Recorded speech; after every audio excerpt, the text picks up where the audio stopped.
ഈ വീഡിയോയിൽ ultrasonic sound എന്താണെന്നും അതിൻ്റെ applications like sonar and NDT അത് വിശദമായിട്ട് നോക്കാം. അൾട്രാസോണിക് സൗണ്ട് എന്ന് പറയുന്നത് എബോവ് 20 kHz ആയിരിക്കും. അതായത് ഈ ഹൈ ഫ്രീക്വൻസി ആയിരിക്കും ഇതിനുണ്ടായിരിക്കുക. ഹ്യൂമൻസ് കനോട്ട് ഹിയർ ആണ്. ഹ്യൂമൻസിന് ഇത് ഹിയർ ചെയ്യാൻ സാധിക്കില്ല. Animals like mosquitoes, dolphin, bats ഇതിനൊക്കെയാണ് ഇത് ഹിയർ ചെയ്യാൻ സാധിക്കുന്നത്. അപ്പോൾ ഇതിൻ്റെ ഫീച്ചേഴ്സ് എന്ന് പറഞ്ഞാൽ ഹൈ ഫ്രീക്വൻസി ആയിരിക്കും. ഫ്രീക്വൻസി കൂടുതലായതുകൊണ്ട് തന്നെ വേവ് ലെങ്ത്ത് കുറവായിരിക്കും അൾട്രാസോണിക് സൗണ്ടിന്. പിന്നെ അൾട്രാസോണിക് സൗണ്ട് നമുക്ക് നാരോ ബീമായിട്ട് ഇൻസിഡൻറ്റ് ചെയ്യാം പല പല ആപ്ലിക്കേഷന്. പിന്നെ ദേ ആർ എനർജി എഫിഷ്യൻ്റ് ആണ്, അതായത് എനർജി എഫിഷ്യൻ്റായിട്ട് ക്യാരി ചെയ്യാൻ പറ്റും. ഇനി അൾട്രാസോണിക് വേവ് എങ്ങനെയാണ് ജനറേറ്റ് ചെയ്യുന്നതെന്ന് നോക്കാം. അതിന് പ്രധാനമായിട്ടും അൾട്രാസോണിക് വേവ് ജനറേറ്റ് ചെയ്യാൻ നമ്മൾ ഉപയോഗിക്കുന്ന ട്രാൻസ്ഡ്യൂസറുകളാണ്. ഈ ട്രാൻസ്ഡ്യൂസർ എന്ന് പറയുന്നത് ഇലക്ട്രിക്കൽ എനർജീനെ സൗണ്ട് എനർജിയാക്കി മാറ്റും. ആൻഡ് വൈസ വേഴ്സ, സൗണ്ട് എനർജീനെ നേരെ തിരിച്ച് ഇലക്ട്രിക്കൽ എനർജി ആയിട്ട് മാറ്റും. അപ്പോൾ അൾട്രാസോണിക് വേവ് ജനറേറ്റ് ചെയ്യാനായിട്ട് നമ്മൾ ഉപയോഗിക്കുന്ന ഒരു ട്രാൻസ്ഡ്യൂസറാണ് പീസോ ഇലക്ട്രിക് ട്രാൻസ്ഡ്യൂസർ. അത് ഇലക്ട്രിക് സിഗ്നലിനെ അൾട്രാസോണിക് വൈബ്രേഷനായിട്ട് കൺവേർട്ട് ചെയ്യുന്നു. അതിന് എക്സാമ്പിളാണ് ക്വാർട്സ്. അതുപോലെ തന്നെയുള്ള മറ്റൊരു ട്രാൻസ്ഡ്യൂസറാണ് മാഗ്നറ്റിക് ട്രാൻസ്ഡ്യൂസർ. അവിടെ എന്തായിരിക്കും ഉപയോഗിക്കുക? മാഗ്നറ്റിക് പ്രോപ്പർട്ടി ഉപയോഗിച്ചായിരിക്കും അൾട്രാസോണിക് വേവ് ജനറേറ്റ് ചെയ്യുക. ദെൻ മെക്കാനിക്കൽ വൈബ്രേറ്റർ, അത് മെക്കാനിക്കൽ പ്രോപ്പർട്ടീസ് ഉപയോഗിക്കും. ഇതൊക്കെയാണ് അൾട്രാസോണിക് വേവിൻ്റെ important features and its generation. പിന്നെ അൾട്രാസോണിക് വേവിൻ്റെ അപ്ലിക്കേഷൻ, അതിൽ സിലബസിൽ പറയുന്നത് സോണാറാണ്. സോണാർ നമുക്ക് ഡീറ്റെയിൽ ആയിട്ട് നോക്കണം. സോണാർ എന്ന് പറയുന്നത് sound navigation and ranging. Sonar പ്രധാനമായിട്ടും നമ്മൾ അണ്ടർ വാട്ടറിൽ അല്ലെങ്കിൽ എയറിലുള്ള ഒബ്ജക്റ്റൊക്കെ ഡിറ്റക്റ്റ് ചെയ്യാനും ലൊക്കേറ്റ് ചെയ്യാനും അനലൈസ് ചെയ്യാനുമായിട്ടാണ് യൂസ് ചെയ്യുന്നത് sonar. Here we use sound waves which return as echoes. By analysing this echoes distance, size and shape of the object can be determined. അതായത് ഇവിടെ നമ്മൾ ഫസ്റ്റ് ഒരു സൗണ്ട് വേവ് അപ്ലൈ ചെയ്യും. ഈ sound wave ട്രാൻസ്മിറ്ററിൽ നിന്ന് apply ചെയ്ത് then അതൊരു echo ആയിട്ടാണ് ജനറേറ്റ് ചെയ്യുക. ഇതിനെ അനലൈസ് ചെയ്തിട്ടാണ് നമ്മൾ ഈ ഡിസ്റ്റൻസ് എല്ലാം ലൊക്കേറ്റ് ചെയ്യുന്നത്. ദെൻ ആക്റ്റീവ് സോണാറുണ്ട്, പാസീവ് സോണാറുണ്ട്. ഇനി സോണാറിൻ്റെ മെയിൻ കമ്പോണൻസ് എന്താണെന്ന് നോക്കുക. ഒരു ട്രാൻസ്മിറ്റർ ഉണ്ടായിരിക്കും. ഈ ട്രാൻസ്മിറ്റർ എന്ത് ചെയ്യും? സൗണ്ട് വേവ്സ് ജനറേറ്റ് ചെയ്യുന്നതാണ് ട്രാൻസ്മിറ്റർ. സൗണ്ട് വേവ്സ് റിഫ്ലക്റ്റ് ചെയ്യുന്നത് എക്കോസ് ആയിട്ടാണ്. അപ്പോൾ ഈ എക്കോസിനെ റിസീവറാണ് റിസീവ് ചെയ്യുക. ദെൻ ട്രാൻസ്ഡ്യൂസർ ഉണ്ട്. ട്രാൻസ്ഡ്യൂസർ നേരത്തെ പറഞ്ഞതുപോലെ ഇലക്ട്രിക്കൽ സിഗ്നലിനെ സൗണ്ട് വേവ് ആക്കും, തിരിച്ച് സൗണ്ട് വേവിനെ ഇലക്ട്രിക്കൽ സിഗ്നലാക്കി മാറ്റുകയും ചെയ്യും. പിന്നെ ഡിസ്പ്ലേ യൂണിറ്റ്. ഡിസ്പ്ലേ യൂണിറ്റായിട്ട് നമുക്ക് കാഥോഡ് റേ ഓസിലോസ്കോപ്പാണ് ഉപയോഗിക്കുന്നത്.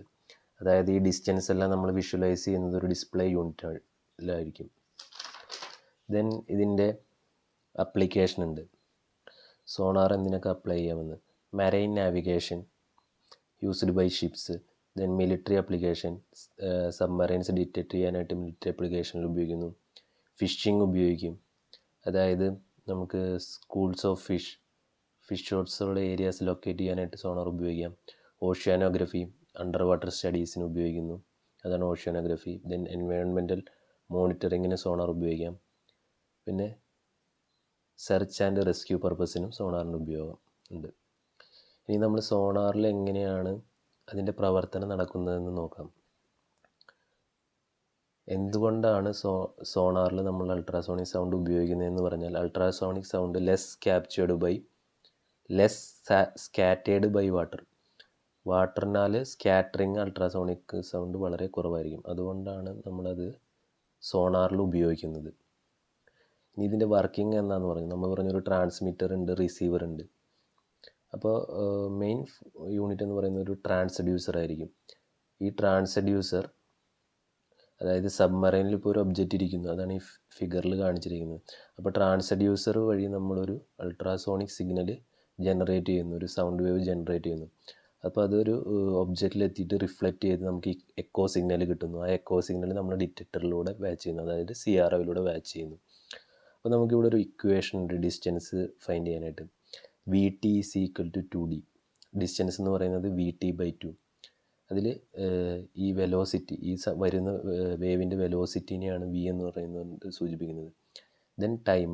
ഈ ടൈം എന്ന് പറയുന്നത് ട്രാൻസ്ഡ്യൂസറിൽ നിന്ന് ഡിറ്റക്ടറിലേക്ക് എത്തുന്നു, അതായത് അൾട്രാസോണിക് സിഗ്നൽ തിരിച്ച് എക്കോയായി മാറി അത് എടുക്കുന്ന ഒരു ടൈമുണ്ട്. ദെൻ അവിടുത്തെ ഡിസ്റ്റൻസ്. അപ്പോൾ നമുക്ക് ഡിസ്റ്റൻസ് കണ്ടുപിടിക്കുന്നത് distance is equal to VT/2 ആണ്. അതാണ് സോണാറിൻ്റെ വർക്കിംഗ് പ്രിൻസിപ്പിൾ എന്ന് പറയുന്നത്. Then next one NDT. NDT എന്ന് പറയുന്നത് നോൺ ഡിസ്ട്രക്റ്റീവ് ടെസ്റ്റിംഗ്. അതായത് ആ പേരിൽ നിന്ന് തന്നെ നമുക്കറിയാം, അതായത് ഒരു ഒബ്ജക്റ്റിനെ ഡിസ്ട്രക്റ്റ് ഒന്നും ചെയ്യാത്തത്, അതിൻ്റെ സ്ട്രക്ചറോ അതിലെന്തെങ്കിലും ഡാമേജ് ഉണ്ടോ എന്നോ നമ്മൾ അറിയുന്നതാണ് non destructive testing. Evaluate performance and structure of materials without damaging dum. It ensure the safety, reliability and quality. അത് പ്രധാനമായിട്ട് ഉപയോഗിക്കുന്നത് എയറോസ്പേസിലും ഓട്ടോമോട്ടീവ് കൺസ്ട്രക്ഷനിലുമാണ് ഉപയോഗിക്കുന്നത്. ഈ നോൺ ഡിസ്ട്രക്റ്റീവ് ടെസ്റ്റിങ്ങിന് അൾട്രാസോണിക് മെത്തേഡ് ഉപയോഗിക്കുന്നുണ്ട്. അതിന് പൾസ് എക്കോസിസ്റ്റം എന്നാണ് പറയുന്നത്. ഇത് ഈ ബ്ലോക്ക് ഡയഗ്രാം വഴി അതിൻ്റെ വർക്കിംഗ് എങ്ങനെയാണെന്ന് എക്സ്പ്ലെയിൻ ചെയ്തു തരാം. അതായത് നേരത്തെ പറഞ്ഞ സോണാറിലെ പോലെ ഇവിടെ ഒരു ട്രാൻസ്ഡ്യൂസർ ഉണ്ടായിരിക്കും. ഈ ട്രാൻസ്ഡ്യൂസർ എന്ന് പറയുന്നത് എന്താണ്, ഇലക്ട്രിക്കൽ എനർജീനെ സൗണ്ട് എനർജി ആയിട്ട് മാറ്റുന്നു. അങ്ങനെ ഇലക്ട്രിക്കൽ എനർജീനെ സൗണ്ട് എനർജി ആക്കി മാറ്റിയത് നമ്മൾ ആ സൗണ്ട് ഒരു ടെസ്റ്റിംഗ് മെറ്റീരിയലിലേക്ക് അപ്ലൈ ചെയ്യുകയാണ്, നമുക്ക് ടെസ്റ്റ് ചെയ്യേണ്ട മെറ്റീരിയലിലേക്ക്. അതിൻ്റെ കൂടെ നമ്മളൊരു കപ്ലൻ്റ് കൂടി ആഡ് ചെയ്യുന്നു. ഈ കപ്ലൻറ്റിൻ്റെ ഫംഗ്ഷൻ എന്ന് പറയുന്നത് എനർജി ലോസ് റെഡ്യൂസ് ചെയ്യാനാണ്. സിലിക്കൺ ലിക്വിഡ് അല്ലെങ്കിൽ കെറോസിൻ ഇതൊക്കെയായിരിക്കും കപ്ലൻ്റായിട്ട് വരുന്നത്. അങ്ങനെ ടെസ്റ്റിംഗ് മെറ്റീരിയൽ എത്തുന്നു. ടെസ്റ്റിംഗ് മെറ്റീരിയലിൽ നിന്ന് അത് എക്കോ സിഗ്നൽ പ്രൊഡ്യൂസ് ചെയ്യുന്നു. എന്നിട്ട് ഒരു റിസീവിങ് ട്രാൻസ്ഡ്യൂസറിലേക്കാണ് കൊടുക്കുന്നത്. അപ്പോൾ റിസീവിങ് ട്രാൻസ്ഡ്യൂസർ നേരെ തിരിച്ച് സൗണ്ട് എനർജീനെ ഇലക്ട്രിക്കൽ എനർജി ആക്കി മാറ്റുന്നു. ദെൻ ഇത് നമ്മൾ ആംപ്ലിഫൈ ചെയ്തിട്ട് CROയിൽ വ്യൂ ചെയ്യുന്നു, ഡിസ്പ്ലേ യൂണിറ്റിൽ വ്യൂ ചെയ്യുന്നു. അങ്ങനെ എന്തെങ്കിലും ഡാമേജ് ഉണ്ടോ അല്ലെങ്കിൽ പെർഫോമൻസ് നമുക്ക് നോൺ ഡിസ്ട്രക്റ്റീവ് വേയിൽ ഡിറ്റക്റ്റ് ചെയ്യാൻ സാധിക്കുന്നു. ഇതാണ് non destructive testing. Then medical application of ultrasonic sound. Ultrasonic sound നമുക്ക് ഡയഗ്നോസ്റ്റിക് ആപ്ലിക്കേഷനിൽ ഉപയോഗിക്കാം. അതായത് ഡിസീസ് ഡയഗ്നോസിസിന്. അതിന് ഒരു എക്സാമ്പിളാണ് അൾട്രാസൗണ്ട് ഇമേജിങ്, സോണോഗ്രഫി എന്ന് പറയും. അതായത് നമ്മുടെ ഇൻറ്റേർണൽ ഓർഗൻസിൻ്റെ എല്ലാം real time image ultra sonic sound വഴി നമുക്ക് ക്യാപ്ചർ ചെയ്തെടുക്കാം. ഉദാഹരണമാണ് echocardiography. Then therapeutic application ഉണ്ട്. അതായത് ട്യൂമേഴ്സിനെല്ലാം ട്രീറ്റ് ചെയ്യാനായിട്ട് നമുക്ക് ഉപയോഗിക്കാം.